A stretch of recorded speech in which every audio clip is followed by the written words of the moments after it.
नमस्कार दोस्तों, आपका स्वागत है आपके अपने YouTube channel GK with Sandeep Kansa sir पे। मैं आपका दोस्त एक और बेहतरीन क्लास लेके आपके साथ हूँ। और सबको पता भी लग गया अभी इस 2021 के अंदर क्या है, सभी भर्तियां कंप्लीट हो जाएगी और मार्च तक सभी को ज्वाइनिंग दे दी जाएगी। आपको ये भी पता लग गया अभी मार्च और सितंबर, जो अगस्त और सितंबर के अंदर क्या है, हरियाणा पुलिस के एग्ज़ाम होने वाले हैं। तो अपनी तैयारी परफेक्ट रखो। जब भी एग्ज़ाम आए तो एग्ज़ाम देते ही बस यही आपके मुंह से निकलना चाहिए, मेरा एग्ज़ाम तो क्लियर होगा। तो आज का जो पेपर रहेगा उस पर डिस्कस करेंगे। तो आज का पहला क्वेश्चन कौन सा है? हाँ, एक बात और बता देना चाहता हूँ। अपना ग्रुप है, टेलीग्राम ग्रुप है टारगेट गवर्नमेंट जॉब। इसके अंदर क्या होता है, हर रोज़ 8 बजे 8 PM पे क्या होता है, 25 प्रीवियस ईयर क्वेश्चन का एक टेस्ट होता है। जो प्रीवियस ईयर क्वेश्चन पूछे गए हैं हरियाणा प्लस इंडिया जीके का टेस्ट होता है। ठीक है, आप ये ग्रुप ज्वाइन कर सकते हो और अपना लेवल है वो चेक कर सकते हो, भाई आपके कितने क्वेश्चन ठीक होते हैं। प्रीवियस ईयर क्वेश्चन उठाए जाते हैं, अच्छे लेवल के क्वेश्चन उठाए जाते हैं। तो आप एक बार टेलीग्राम ग्रुप ज्वाइन कर लेना। और जो इसका लिंक है ना, वो मैं आपको डिस्क्रिप्शन में उसका लिंक दे दूंगा। ठीक है, तो आज का पहला क्वेश्चन कौन सा रहेगा? गढ़ियाल प्रजनन केंद्र हरियाणा के किस जिले में स्थित है? गढ़ियाल प्रजनन केंद्र, गढ़ियाल प्रजनन केंद्र हरियाणा के किस जिले में स्थित है, ये पूछा गया। ये बहुत से बच्चे तो इसमें कंफ्यूज हो जाएंगे, गढ़ियाल किसे कहते हैं। तो गढ़ियाल का मतलब होता है मगरमच्छ। मगरमच्छ प्रजनन केंद्र हरियाणा के किस जिले में स्थित है? तो इसमें ऑप्शन देखो, सिरसा, भिवानी, पंचकुला, कुरुक्षेत्र। जो बच्चा पढ़ चुका है ना उससे तो आसानी से याद है। तो जो गढ़ियाल प्रजनन केंद्र है वो कहाँ रहेगा? वो कुरुक्षेत्र के अंदर है, या bore sedan. Bore sedan Kurukshetra में क्या रहेगा? गढ़ियाल प्रजनन केंद्र। अगर आपसे पूछ लिया जाए छिलछिला वन्य जीव अभ्यारण्य, छिलछिला वन्य जीव अभ्यारण्य, ये भी कहाँ रहेगा? ये भी कुरुक्षेत्र के अंदर रहेगा। यानी क्या पूछा गया था? गढ़ियाल प्रजनन केंद्र यानी मगरमच्छ प्रजनन केंद्र पूछा गया था। तो ये कहाँ रहेगा? ये रहेगा कुरुक्षेत्र के अंदर। अगर कुरुक्षेत्र ऑप्शन में ना हो तो बोर सेदान के अंदर है। आपसे पूछ लिया जाए चिंकारा प्रजनन केंद्र, वो कहाँ रहेगा? चिंकारा प्रजनन केंद्र, देखो यहां से लिख देता हूं, चिंकारा प्रजनन केंद्र। ये कहाँ रहेगा? ये केरू भिवानी के अंदर। केरू भिवानी में क्या रहेगा? चिंकारा प्रजनन केंद्र रहेगा। ठीक है, अगर आपसे पूछ लीजिए मोर एवं चिंकारा प्रजनन केंद्र, मोर एवं चिंकारा प्रजनन केंद्र, चिंकारा प्रजनन केंद्र ये कहाँ रहेगा? ये जाबुगा रेवाड़ी में। जाबुगा रेवाड़ी में क्या रहेगा? मोर एवं चिंकारा प्रजनन केंद्र कहाँ रहेगा? जाबुगा रेवाड़ी के अंदर। और आपसे पूछ ले गिद्ध संरक्षण एवं प्रजनन केंद्र, गिद्ध संरक्षण एवं प्रजनन केंद्र, गिद्ध संरक्षण एवं प्रजनन केंद्र, तो ये कहाँ रहेगा? ये रहेगा पिंजौर में भी, पिंजौर पंचकुला के अंदर, पिंजौर पंचकुला के अंदर रहेगा। आपसे और भी पूछा जा सकता है, जैसे सूअर प्रजनन केंद्र पूछ लिया जाए,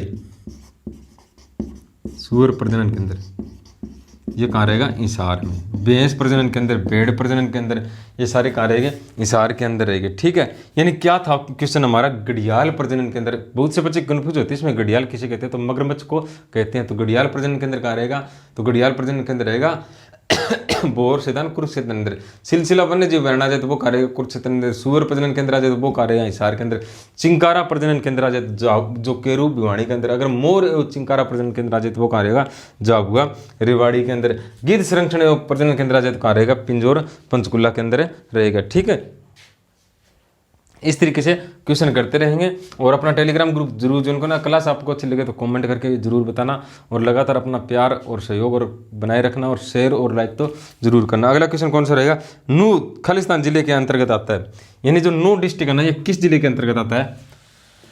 देखो इस जो क्वेश्चन की जो PDF है ना, जो ये मेरे हाथ में जो क्वेश्चन पेपर है, इसकी PDF मैं अपने टेलीग्राम ग्रुप में ही देता हूँ। जब अपनी क्लास अपलोड कर देता हूँ उसके बाद मैं टेलीग्राम ग्रुप में इसकी PDF डाल देता हूँ। बच्चे इसमें रीजनिंग, मैथ और जो अदर क्वेश्चन है ना, जैसे साइंस के क्वेश्चन थे, इंग्लिश के क्वेश्चन थे, वो खुद अटैम्प्ट करके देख सकते हैं किस लेवल का क्वेश्चन आया हुआ है। तो अगला कौन सा है, नू शहर है नहीं, ये किस डिस्ट्रिक्ट के अंदर आता है, तो ये आता है मेवात के अंदर। यानी मेवात के अंदर कौन सा शहर मेवात के अंदर आता है। बहुत बार ये पूछा गया था रानिया शहर किस में आता, तो सिरसा में। जैसे एलनाबाद पूछा गया था, एलनाबाद। नाथू श्री चोपटा ये भी कहाँ रहेगा, सिरसा के अंदर। डब्बाली ये भी कहाँ रहेगा, सिरसा के अंदर। यानी ये पूछे गए थे। इसी तरह पूछ लिया गया नू कहाँ रहेगा, मेवात के अंदर। और मेवात में कौन से रहेंगे, फिर देखें मेवात के अंदर रहेंगे फिरोजपुर, झिरका, तावड़ू और नगीना। फिरोजपुर, झिरका,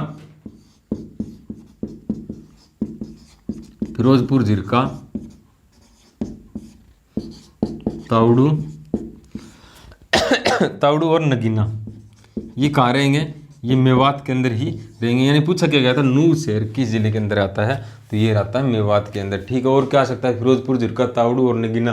सिरसा से पूछा गया था रानिया, एलनाबाद, नाथूश्री चोपटा और डब्बाली। सिरसा ऑप्शन में भी है। और ऑप्शन में इसमें कौन सा है, अंबाला में कौन सा आता है, बराड़ा, नारायणगढ़ और अंबाला कैंट। अंबाला में बराड़ा, नारायणगढ़ और अंबाला कैंट। यानी ये पूछे जा सकते हैं भैया, अगर नारायणगढ़ कहाँ रहेगा, अंबाला के अंदर रहेगा। ठीक है, अगर आपसे पूछ लीजिए बराड़ा, तो ये भी कहाँ रहेगा, ये भी अंबाला के अंदर रहेगा। और कौन सा इसमें, गुरुग्राम से कौन सा रहेगा, सोना।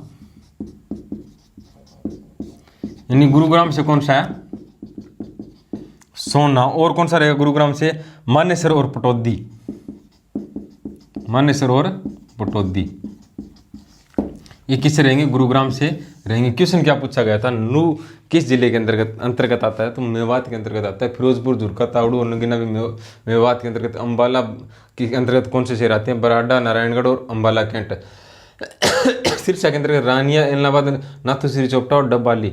गुरुग्राम के अंतर्गत कौन सा आता है, सोना, मानेसर और पटौदी। ठीक है, अगला क्वेश्चन कौन सा रहेगा, हरियाणा लोक सेवा आयोग खालिस्तान में स्थित है। यानी हरियाणा लोक सेवा आयोग का मुख्यालय कहाँ स्थित रहेगा, तो हरियाणा लोक सेवा HPSC, हरियाणा लोक सेवा आयोग, हरियाणा लोक सेवा आयोग। इसका गठन हुआ था 1966 के अंदर ही इसका गठन हुआ था। ठीक है, पहले जो इसके अध्यक्ष थे वो कौन थे, पहले अध्यक्ष थे इसके दरबारी लाल गुप्ता, प्रथम अध्यक्ष। कौन से, दरबारी लाल गुप्ता। अगर वर्तमान में आ जाए, वर्तमान में कौन रहेंगे, आलोक वर्मा। मुख्यालय कहाँ है इसका, पंचकुला के अंदर। मुख्यालय कहाँ रहेगा, पंचकुला के अंदर रहेगा। इसी तरह HSC, Haryana staff selection commission, HSC, Haryana लोक सेवा आयोग का मुख्यालय कहाँ रहेगा, पंचकुला के अंदर। HSC का मुख्यालय कहाँ रहेगा, पंचकुला के अंदर। इसका गठन कब हुआ था, तो 28 जनवरी 1970 को। इनका अध्यक्ष कौन है वर्तमान में, भोपाल सिंह रहेंगे। इसी तरह आपसे पूछ लिया जाए हरियाणा महिला आयोग का जो मुख्यालय वो भी कहाँ रहेगा, वो भी पंचकुला के अंदर रहेगा। पशुधन आ जाए, उसका मुख्यालय भी कहाँ रहेगा, तो उसका मुख्यालय पंचकुला रहेगा। यानी पंचकुला है, पंचकुला को क्या बोलते हैं, हरियाणा की प्रशासनिक राजधानी बोलते हैं पंचकुला को। पंचकुला क्या बोलते हैं, हरियाणा की प्रशासनिक राजधानी किसे बोलते हैं, तो पंचकुला को ही बोलते हैं। लगभग सभी मुख्यालय कहाँ हैं हरियाणा के, जो डिपार्टमेंट उनके, तो वो रहेंगे पंचकुला के अंदर ही। ठीक है, अगला क्वेश्चन कौन सा रहेगा, राज्य विधानसभा का कार्यकाल खालिस्तान का होता है, यानी विधानसभा के जो सदस्य होते हैं इनका कार्यकाल कितने साल का होता है? विधानसभा का तो 5 वर्ष का होता है भाई। वर्तमान में कितनी है? 90 रहेगी भाई, ठीक है। और 1966 में कितनी थी? 54। 67 के अंदर कितनी कर दी गई थी? तो 81। फिर 77 के अंदर कितनी कर दी गई थी? 90 कर दी गई थी। वर्तमान में कितनी है? 90। कितने वर्ष रहेगा? 5 वर्ष। अगर लोकसभा के सदस्यों को आ जाए तो इनका भी 5 वर्ष है भाई, ठीक है। राज्यसभा के सदस्यों को आ जाए ना तो 6 वर्ष के बाद नए निर्वाचित हो जाती है, यानी 6 वर्ष के बाद 1/3 सदस्यों को हटा दिया जाता है और नए सदस्य आ जाते हैं उनकी जगह, ठीक है। अगला क्वेश्चन कौन सा रहेगा? हरियाणा के किस जिले को स्वच्छ दर्पण, देखो मैंने उसमें अपने टेलीग्राम ग्रुप में भी ये क्वेश्चन डाला था, बहुत से बच्चे कंफ्यूज हो गए थे इससे। तो हरियाणा के किस जिले को स्वच्छ दर्पण 2019 के तहत प्रथम स्थान प्राप्त होता? ये 2019 का पेपर है, इसमें स्वच्छ दर्पण 2019 के तहत, स्वच्छ दर्पण 2019 के तहत कौन से जिले को स्वच्छ दर्पण से सम्मानित किया गया था? पहला स्थान प्राप्त हुआ था वो रेवाड़ी था भाई, रेवाड़ी। इसमें और ऑप्शन कौन सा है? अंबाला, काकरोई, रोहतक, ये तो नहीं था, रेवाड़ी ही था, ठीक है। अगला क्वेश्चन कौन सा? सुल्तानपुर राष्ट्रीय उद्यान किस जिले में स्थित है? सुल्तानपुर राष्ट्रीय उद्यान, सुल्तानपुर राष्ट्रीय उद्यान कहाँ रहेगा? ये रहेगा भाई गुरुग्राम के अंदर। एक पेपर था उसमें गुरुग्राम भी ऑप्शन में था और सुल्तानपुर भी ऑप्शन में था। उसने HSC ने क्या माना था? सुल्तानपुर सही माना था, क्योंकि दोनों ऑप्शन में थे उसमें, ठीक है। हरियाणा में कितने राष्ट्रीय पार्क है? तो हरियाणा के अंदर 2 राष्ट्रीय पार्क रहे। दूसरा कौन सा है? कलेसर राष्ट्रीय उद्यान, जो साल के वृक्ष के लिए प्रसिद्ध है, ठीक है। ये कहाँ रहेगा? ये यमुनानगर में रहेगा, यमुनानगर में रहेगा, ठीक है। अगला क्वेश्चन कौन सा? कालेसर राष्ट्रीय उद्यान किस जिले में स्थित? यमुनानगर में, ये तो आ गया, ठीक है। और अगला क्वेश्चन इसमें कौन सा है? अच्छे लेवल के क्वेश्चन पूछे गए थे, ठीक है। अगला क्वेश्चन कौन सा है? हरियाणा स्वास्थ्य विभाग जुलाई को किस रोग प्रतिरोधक महीने के रूप में मनाता है? यानी जुलाई जो महीना है इसको किस रोग प्रतिरोध के रूप में मनाता है? जुलाई महीने को तो डेंगू रोग प्रतिरोध महीने के रूप में, रोग प्रतिरोध या विरोधी महीने के रूप में किस महीने को मनाता है? तो जुलाई महीने को ही बनाता है। कौन? हरियाणा, ठीक है। हरियाणा स्वास्थ्य विभाग। अगर आपसे पूछ लिया जाए स्वास्थ्य मंत्री कौन है, तो स्वास्थ्य मंत्री कौन रहेंगे? अनिल विज। स्वास्थ्य मंत्री कौन रहेंगे? अनिल विज, ठीक है। आपसे पूछ लिया जाए श्री कृष्ण राजकीय आयुर्वेदिक महाविद्यालय, जिसे अब विश्वविद्यालय का दर्जा दे दिया गया, तो वो कहाँ रहेगा? श्री कृष्ण राजकीय आयुर्वेदिक विश्वविद्यालय, श्री कृष्ण राजकीय आयुर्वेदिक विश्वविद्यालय, आयुर्वेदिक विश्वविद्यालय, ये कहाँ रहेगा? तो ये देखो इसमें ऑप्शन कौन सा है? इसमें ऑप्शन क्या है? इसमें कहाँ रहेगा ये? ये भी कहाँ रहेगा? ये रहेगा कुरुक्षेत्र के अंदर, ठीक है, कुरुक्षेत्र का। यानी कौन सा? श्री कृष्ण राजकीय आयुर्वेदिक विश्वविद्यालय कहाँ रहेगा? कुरुक्षेत्र के अंदर रहेगा। आपसे पूछ लीजिए कैंसर अनुसंधान संस्थान कहाँ है? कैंसर बहुत बार क्वेश्चन पूछा गया है, अनुसंधान संस्थान या केंद्र, तो ये रहेगा बाड़सा, झज्जर के अंदर, बाड़सा झज्जर के अंदर रहेगा, ठीक है। एक योजना लागू हुई थी वंदे मातरम योजना, ये किससे संबंधित थी? वंदे मातरम योजना, वंदे मातरम योजना, ये थी गर्भवती महिलाओं के लिए, गर्भवती महिलाओं के लिए, गर्भवती महिलाओं के लिए कौन सी योजना थी? वंदे मातरम योजना थी, ठीक है। अगला क्वेश्चन कौन सा रहेगा? हाँ, क्वेश्चन मैंने उसमें अपने जो टेलीग्राम टेस्ट है ना उसमें भी डाला था। 7 सितारा योजना 2019 के तहत कितने पंचायतों को 6 सितारा मूल्यांकन प्राप्त हुआ है? यानी 7 सितारा योजना 2008 में लागू हुई थी, 7 सितारा योजना। लेकिन इसमें क्या पूछा है? इसमें 19 में पूछा है भी कितने जिलों को 6 स्टार मिले हैं। कितने गांवों को मिला है, तो 20 गांवों को क्या मिले, 6 स्टार मिले। इसमें क्या था 7 स्टार के अंदर, जैसे शिक्षा हो गया, स्वास्थ्य हो गया, लिंग अनुपात हो गया, सामाजिक विकास हो गया, आर्थिक विकास हो गया। तो इन तो जो 7 इस तरह के जो कार्यक्रम थे उनके ऊपर सभी गांवों को काम करना था। तो जिन गांवों ने सभी जो अपने जो कार्य दिए गए थे उन पे काम किया तो उनको 7 स्टार मिले थे। लेकिन कितने गाँवों को 6 स्टार मिले थे, 6 स्टार मिले थे, 6 स्टार 20 गाँवों को मिले थे। ठीक है, यानी 7 सितारा योजना के तहत कितने गांवों को मिले थे 6 स्टार, तो ये 20 गांवों को मिले थे। ये क्वेश्चन पूछा गया था। ठीक है, अगला क्वेश्चन कौन सा रहेगा, पूजा ढांडा के लिए कौन क्या घोषणा की गई है। यानी पूजा ढांडा क्या है कि पहलवान है अभी रेसलर, उसको क्या घोषणा की गई थी, उसे अर्जुन पुरस्कार दिया गया था पूजा ढांडा को। इनका संबंध कहाँ से रहेगा, हिसार से रहेगा। पूजा ढांडा पहलवान का संबंध कहाँ रहेगा, हिसार से। इन्हें क्या घोषणा की गई थी, अर्जुन पुरस्कार के लिए, अर्जुन पुरस्कार के लिए घोषणा की गई थी। अगर आपसे पूछ लिया जाए प्रथम अर्जुन अवार्ड किसे मिला था हरियाणा के अंदर, प्रथम अर्जुन अवार्ड किस महिला को मिला था, किस महिला को मिला, तो गीतिका जाखड़, गीतिका जाखड़। इनका संबंध कहाँ से रहेगा, तो इनका संबंध रहेगा अग्रवा हिसार से, अग्रवा हिसार से इनका संबंध रहेगा। और आपसे पूछ लिया जाए भाई राजीव गांधी जो खेल रत्न पुरस्कार वो पहली बार किसे मिला था हरियाणा के अंदर, महिला को, राजीव गांधी। मैंने एक क्वेश्चन पूछा था भाई कौन सी महिला ने ओलंपिक में भारत के लिए पहला पदक जीता था कुश्ती के अंदर, तो वो कौन थी, साक्षी मलिक। तो राजीव गांधी खेल रत्न पुरस्कार पहली बार हरियाणा में किसे मिला था, साक्षी मलिक को। इनका संबंध कहाँ रहेगा, मोखरा गांव रोहतक से रहेगा। इनके डेट ऑफ बर्थ पूछी गई थी, 3 सितंबर 1992 में इनकी डेट ऑफ बर्थ रहेगी। पद्मश्री भी पहली बार किसे मिला था, तो साक्षी मलिक को मिला था। ठीक है, अगला क्वेश्चन कौन सा रहेगा, साहित्यकार गुरु गोरखनाथ किस भाषा में प्रसिद्ध है, साहित्यकार गुरु गोरखनाथ किस भाषा में प्रसिद्ध है, गुरु गोरखनाथ। तो ये किस भाषा में थे, हरियाणवी साहित्य के अंदर, हरियाणवी साहित्य के अंदर प्रसिद्ध है।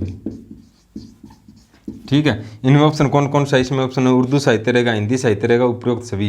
तो यानी किस साहित्य में प्रसिद्ध है, हरियाणवी साहित्य के अंदर प्रसिद्ध रहेंगे। अगर बात करें हिंदी साहित्य, तो हिंदी साहित्य का प्रथम साहित्यकार किसे कहते हैं, चौरंगीनाथ को, चौरंगीनाथ को हिंदी का प्रथम साहित्यकार किसे कहते हैं, तो चौरंगीनाथ को कहते हैं। ठीक है, और उर्दू की बात करें तो उर्दू में कौन सा पुरस्कार दिया जाता है उर्दू साहित्य के अंदर, साहित्य अकादमी द्वारा आली पुरस्कार, अल्ताफ हुसैन आली किया है। अगर आपसे पूछ लिया जाए उर्दू का हरियाणा का, उर्दू का हरियाणा का राजकीय कवि, अनूप चंद आफ्ताब, अनूप चंद आफ्ताब रहेंगे। ठीक है, यानी ये क्वेश्चन थे। अगला क्वेश्चन कौन सा, हरियाणा के पहले सूफी संत,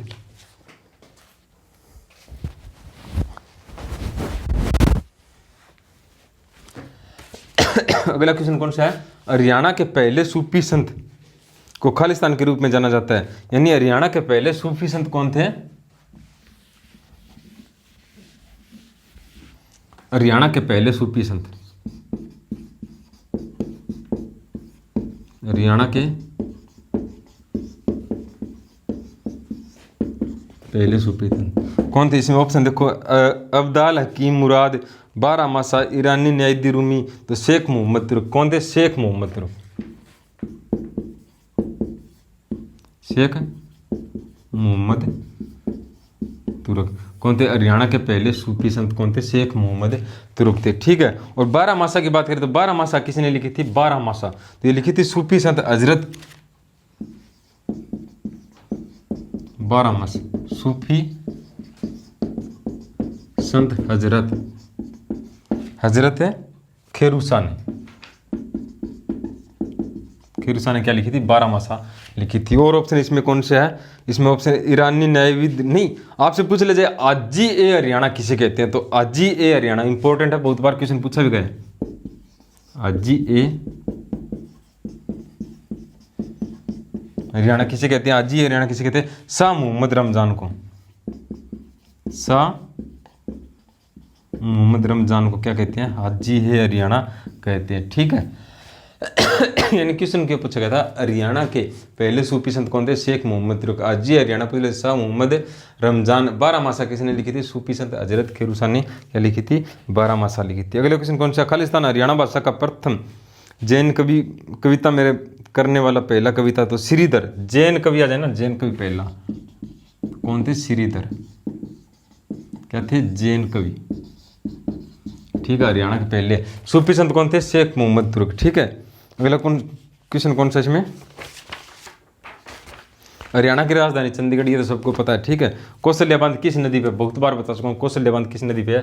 तो ये रहेगा घग्गर नदी के ऊपर। एक बार फिर रिपीट कर देता हूँ। कौशल्या बांध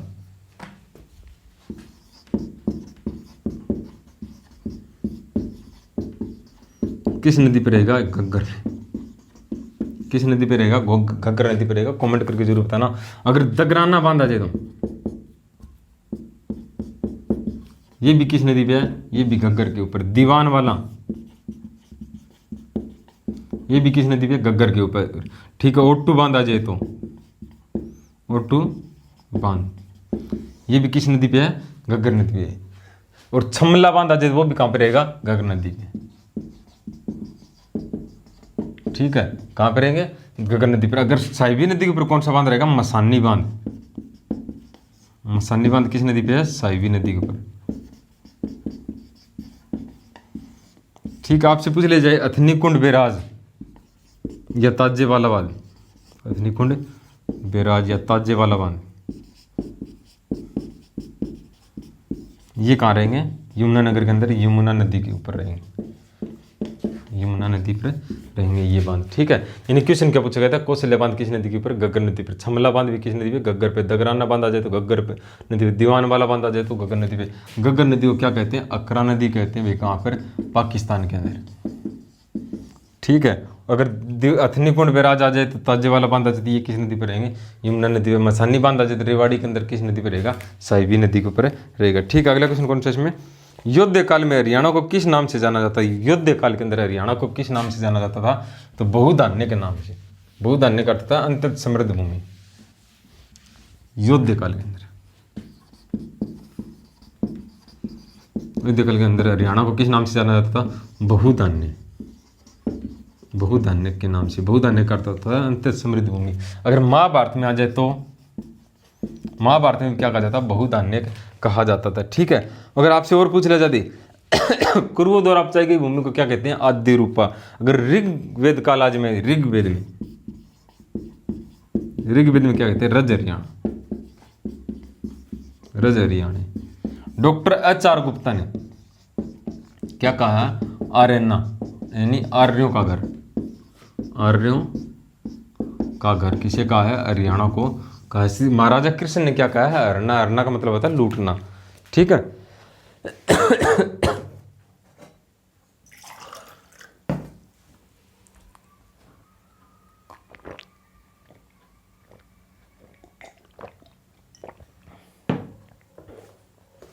मैंने आपको पहले भी कहा था भाई बहुत से लोग एक्टिव हो जाएंगे भी आपको नेगेटिव करने के लिए। मेरे लाइफ में तो 2-4 उससे स्टार्ट भी हो गए हैं। ठीक है। तो आप उनसे दूर रहो, अपनी मेहनत करते रहो। वो लोग आएंगे, उनका काम कुछ नहीं है। उनका काम है नेगेटिव करना बच्चों को। उनको आगे पीछे कुछ और आता नहीं है, तो उनसे दूर रहो जब तक आपकी नौकरी ना लगे। नौकरी लगने के बाद वो अपने आप ही नहीं आएंगे। ठीक है। अगला क्वेश्चन कौन सा है? अगला क्वेश्चन की तरफ चलते हैं। जिसको कुछ आता है ना लाइफ के अंदर, किसी ने अचीव कर रखा किसी ने, वो इंसान किसी के साथ बहस भी नहीं करेगा, ना किसी के साथ फालतू बोलेगा। अपने काम से काम रखेगा। अपने नॉलेज है तो वो नॉलेज सीमित तक अगला जो पूछेगा तो बताएगा। यानी ये जो नेगेटिव लोग होते हैं ना, वे अपने आप बहस करनी स्टार्ट कर देते हैं, तो उनसे बच के रहो। ठीक है। अगला क्वेश्चन कौन सा? सर्वेश्वर महादेव मंदिर का निर्माण खालिस्तान के द्वारा किया गया था। सर्वेश्वर महादेव मंदिर का निर्माण किसके द्वारा किया गया था? बाबा सरवणनाथ के। बाबा सरवणनाथ के द्वारा। कहाँ रहेगा ये मंदिर? ये रहेगा कुरुक्षेत्र के अंदर भी। कुरुक्षेत्र में और भी पूछे गए थे। तिरुपति बालाजी का मंदिर पूछा गया था, तिरुपति बालाजी का मंदिर कहाँ रहेगा? कुरुक्षेत्र के अंदर ही रहेगा। ठीक है, और कौन से रहेगा? पंचवटी मंदिर पूछ लिया जाए तो पंचवटी मंदिर कहाँ रहेगा? पलवल के अंदर। पंचवटी मंदिर कहाँ रहेगा? पलवल में। पंचवटी मंदिर कहाँ रहेगा? पलवल के अंदर रहेगा। ठीक है, और कौन से? भद्रकाली मंदिर आ जाए तो वो कहाँ रहेगा? कुरुक्षेत्र के अंदर। भद्रकाली याद रखना, भद्रकाली मंदिर कहाँ रहेगा? कुरुक्षेत्र के अंदर रहेगा। ठीक है प्यारे बच्चों, क्या पूछा गया था? सर्वेश्वर महादेव मंदिर का निर्माण किसने किया था? बाबा श्रवणनाथ ने। ठीक है, और कहाँ रहेगा? कुरुक्षेत्र के अंदर। तिरुपति बालाजी मंदिर आ जाए तो कुरुक्षेत्र के अंदर रहेगा। भद्रकाली मंदिर आ जाए तो कुरुक्षेत्र के अंदर। पंचवटी मंदिर आ जाए तो वो कहाँ रहेगा? पलवल के अंदर रहेगा। पांडवकालीन शिव मंदिर आ जाए ना तो वो कहाँ रहेगा? पलवल के अंदर, नहीं मेवात के अंदर। पांडवकालीन शिव मंदिर, पांडवकालीन शिव मंदिर ये कहाँ रहेगा? फिरोजपुर झुरका मेवात। फिरोजपुर झुरका मेवात में कौन सा रहेगा? पांडवकालीन शिव मंदिर रहेगा। ठीक है, और ऑप्शन इसमें कौन सा था? इसमें था जे के बिरला। जे के बिरला, बिरला मंदिर कुरुक्षेत्र के अंदर किसने बनाया था? जुगल किशोर बिरला ने। बिरला मंदिर भगवान श्री कृष्ण को समर्पित है, तो किसने बनाया था? जुगल किशोर बिरला ने। ये कहाँ रहेगा? ये भी कुरुक्षेत्र के अंदर रहेगा। शायद यहाँ पे जो सामने वाला लाइट है ना उसका रिफ्लेक्शन पड़ता है, तो इसलिए आपको यहाँ पे ये शब्द नहीं दिखाई देगा। लेकिन आप याद रखना भाई, बिरला मंदिर है ये जुगल किशोर बिरला ने बनवाया था। ये कहाँ पे रहेगा? कुरुक्षेत्र के अंदर रहेगा। ठीक है, अगला क्वेश्चन कौन सा था? हरियाणा के किस जिले में मवेशियों की संख्या सबसे अधिक है? ये क्वेश्चन मैंने पूछा था अपने टेस्ट के अंदर, मवेशियों की संख्या। देखो ये क्वेश्चन पेपर हुआ था 2019 के अंदर। उस समय हरियाणा के पशुधन जनगणना हुई थी। ठीक है, पशुधन जनगणना। ठीक है, तो इसमें क्या पूछा गया था? हरियाणा के किस जिले में मवेशियों की संख्या अधिक है? पशुधन योजना हुई थी, पशुधन जनगणना हुई थी। इसके अंदर क्या पूछा गया था? तो 2019 के अंदर हुई थी। हो सकता है क्वेश्चन पेपर पहले का हो, पहले सेट किया हुआ। तो इसमें क्या माना था सही? इसमें माना था सिरसा। लेकिन वर्तमान की बात करें तो वर्तमान में क्या रहेगा? हिसार। मवेशियों की संख्या हिसार में ज्यादा है। इसमें हिसार भी ऑप्शन था लेकिन सिरसा सही माना गया था। ठीक है, पहला सौर ऊर्जा संयंत्र हरियाणा के किस गांव में स्थापित किया गया था? पहला सौर ऊर्जा संयंत्र, सौर ऊर्जा संयंत्र तो हरियाणा के किस गांव में था? ये नंदा गांव। नंदा गांव कहाँ रहेगा? ये रहेगा नंदा गांव चरखी दादरी के अंदर। चरखी दादरी के अंदर रहेगा। ठीक है, नंदा गांव पूछा गया था, चरखी दादरी के अंदर रहेगा। मैंने ये अपने टेस्ट के अंदर भी डाला था, क्योंकि जो टेस्ट है ना टेलीग्राम ग्रुप के अंदर वो प्रीवियस ईयर क्वेश्चन के अंदर ही लिया जाता है, और प्रीवियस ईयर क्वेश्चन मैं आपको सोल्यूशन करवा रहा हूँ। ठीक है, यानी पहला सौर ऊर्जा संयंत्र आज किस गांव में था? तो नंदा गांव चरखी दादरी के अंदर। इसमें और काकरोई ऑप्शन था, काकरोई सूक्ष्म जल विद्युत परियोजना करेगी जो पश्चिमी यमुना नहर के ऊपर, काकरोई सूक्ष्म जल विद्युत परियोजना सोनीपत के अंदर। ठीक है, परमाणु परियोजना जो है ना हरियाणा की, तो वो कहाँ रहेगी? गोरखपुर फतेहाबाद में। गोरखपुर फतेहाबाद के अंदर रहेगी। ठीक है, अगला क्वेश्चन कौन सा इसमें? कौशल्यावन तो आगे, कौशल्यावन किस नदी के ऊपर है? किस सभ्यता में शहर नियोजन के लिए वृद्ध उन्नति प्राप्त की? शहर नियोजन के लिए कौन सी सभ्यता जानी जाती थी?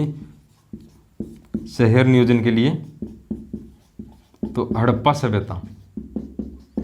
हड़प्पा सभ्यता क्या जानी जाती थी? शहर नियोजन के लिए। हड़प्पा सभ्यता की खोज किसने की थी? दयाराम साहनी ने। दयाराम साहनी ने कब? 1921 के अंदर। और किस सभ्यता के समकालीन थी? ये मेसोपोटामिया सभ्यता, चीन की सभ्यता के समकालीन थी। ठीक है, मेसोपोटामिया सभ्यता को क्या कहते हैं? ईरान की सभ्यता भी कहते हैं। ठीक है, यानी मिस्र की सभ्यता और चीन की सभ्यता और मेसोपोटामिया की सभ्यता की समकालीन कौन थी? तो हड़प्पा सभ्यता थी। ठीक है, अगला क्वेश्चन कौन सा रहेगा इसमें? ये थे हरियाणा जी की क्वेश्चन। तो अगर बात करें हिंदी की इसमें प्रश्न, तो हिंदी में क्या पूछा गया? निम्नलिखित में से कौन सा शब्द देवता का पर्यायवाच्य नहीं है? यानी देवता शब्द का पर्यायवाच्य शब्द कौन सा नहीं है? ये क्वेश्चन पूछा गया है। देखो इसमें हिंदी आसान पूछी गई थी। हिंदी हिंदी कैसे करवा सकती है, ग्राम शिक्षा के पेपर ने सभी ने देख ही लिया भी। किसी सब्जेक्ट को आसान तरीके से मतलब देवता का पर्यायवाची नहीं है। देवता को क्या कहते हैं, इसमें ऑप्शन है देवता को, ठीक है। सूर्य देव अमर किसे कहते हैं, देवता को कहते हैं। लेकिन असुर आ जाए ना तो ये देवता का पर्यायवाची नहीं है, असुर देवता का पर्यायवाची नहीं है। और कौन सा अगला क्वेश्चन कौन सा है, श्राप शब्द का सही विलोम शब्द सुनिए। श्राप देना, तो श्राप देना मतलब कहता है किसी को श्राप देना एक नेगेटिव थॉट से हो जाती है, लेकिन अगर किसी को वरदान देना तो उसके लिए गिफ्ट हो जाता है, यानी उसके लिए अच्छा दिया गया है। और श्राप दिया जाए तो उसको नेगेटिव सोचते हैं लोग। तो श्राप का विलोम क्या हो जाएगा, वरदान।